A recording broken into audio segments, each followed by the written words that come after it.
Really quickly before this video starts, I just want to apologize if the audio is subpar.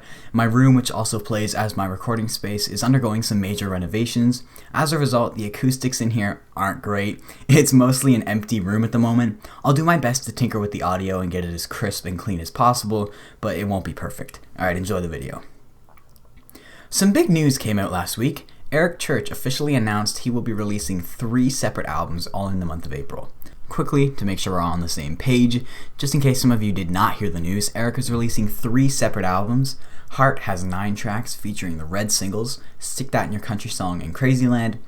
Soul also has 9 tracks featuring the blue singles, Hell of a View and Bad Mother Trucker. And lastly, the album And features only 6 tracks and the purple singles Doin' Life With Me and Through My Ray-Bans. The other thing worth mentioning regarding And is that it's only available to his church choir, which is basically his little Patreon thing where you pay X amount of money annually and you receive access to discounts in his shop and other perks. I think the obvious first question is, why would Eric limit this project to his church choir only? I understand the thought process of rewarding his more dedicated fans with bonus music since there's no live shows or anything up that alley. I just think that making exclusive music is a weird route, especially considering it's gonna get leaked. Unless it's a hard copy only, digital music will get leaked. Just like how Morgan's bonus tracks got leaked, because if one person buys it and receives the file via email, all you need to do is forward the email to someone else or download the file and share it however you please. So since there's no real way of preventing the music from getting leaked, I don't get why they wouldn't just release the album to the general public. That said, it's only 6 tracks and we have 2 of them, so it isn't like we're missing out on anything monumental. Now, discussing the music we'll be able to get our hands on, I'm actually really excited for these 2 projects. Right off the bat, I'm thankful the albums are separate as opposed to combined, because look, as great as Dangerous was, I'm ready to get back to normal length albums, and furthermore, I really enjoy shorter, more refined albums. I know a lot of people are the more the merrier, but at least me, I like listening to albums straight through, getting the full experience, so I would much rather have a 9-track, refined, focused project that executes its intentions very well, as opposed to a 17-track project that's more just searching for hits, which, though I enjoyed the majority of Dangerous, was definitely the case with that record.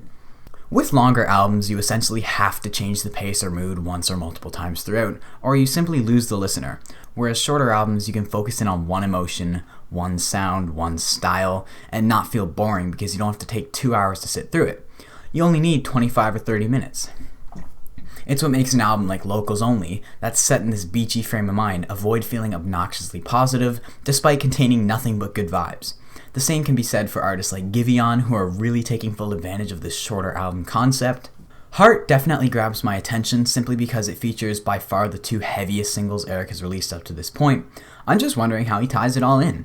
Whether the album is more Stick That in Your Country Song Angry, or if Stick That is more of an outrage moment on a more reflective existential project.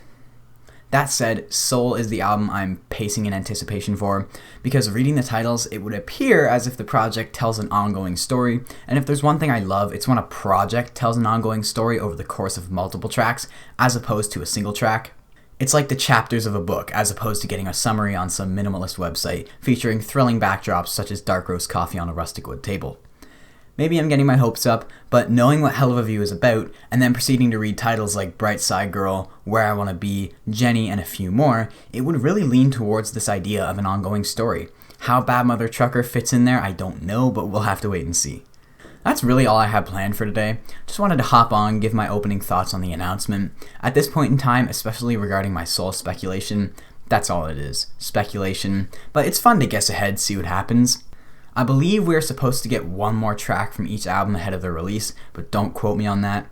Be sure to let me know in the comments how you're feeling about the upcoming albums. Are you excited? Skeptical? If you enjoyed, I would encourage you to like the video, it really helps me out. And if you're new, maybe consider subscribing for more country music content. Until next time, have a great day.